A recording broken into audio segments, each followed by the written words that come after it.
আমাদের অসাধারণ প্রাপ্তি আছে। দেশ পেয়েছি, মাটি পেয়েছি, জাতি হিসেবে প্রতিষ্ঠিত হয়েছি। বিশ্ব বুকে আমাদের অনেক বিষয়ে সুনাম হয়েছে।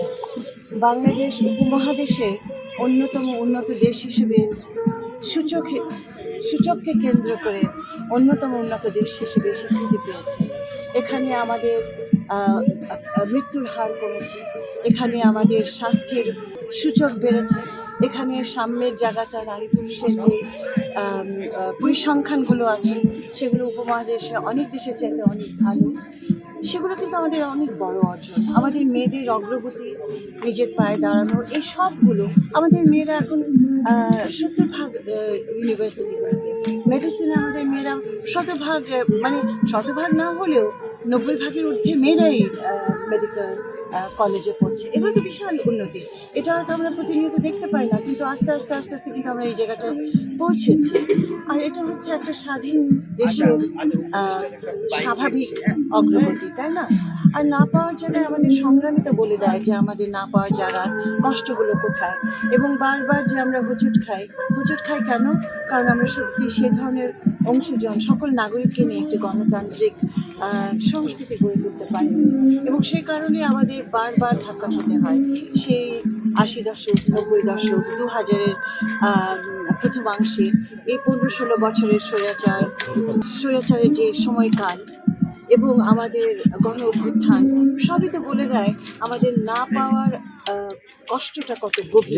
এবং সেই জায়গাটায় আমাদের তরুণ সমাজের সর্বক্ষণ যে আন্দোলন, সেই জায়গাটা পৌঁছানোর। এবং আমি বিশ্বাস করি যে জাগরণ তৈরি হয়েছে এদেশে তরুণ সমাজের, আমাদের পরের প্রজন্মে, আমি বিশ্বাস করি যে তারা এই দেশটাকে অনেক সুন্দর জায়গায় নিয়ে যেতে পারবে। টেকনোলজির যুগে আমাদের বাচ্চারা টেকনোলজিক্যালি অনেক এগিয়ে যাচ্ছে এবং নতুন বাংলাদেশ এদের হাতে গড়ে উঠবে।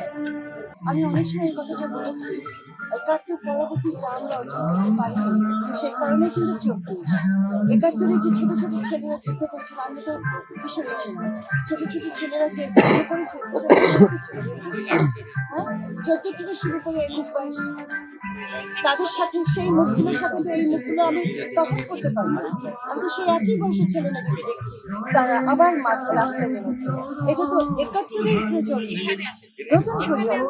তো এই 71 আর 24 নিয়ে তুলনা করে 24-কেও ছোট করার দরকার নাই, 71-কে কন্ট্রোভার্সি করার কোনো মতেই দরকার নেই। বরং 71 আমাদের বড্ড গর্বের জায়গা। সেই জায়গাটায় কোনো অনাকাঙ্ক্ষিত ব্যাখ্যা এটা আমাদের দেশকে ছোট করে, এটা করা যাবে না।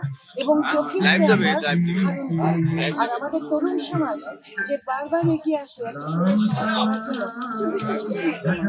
এবং তাদেরকে আমরা মুক্তিযোদ্ধাই বলি, তাদের সাহসকে আমরা আলিঙ্গন করি।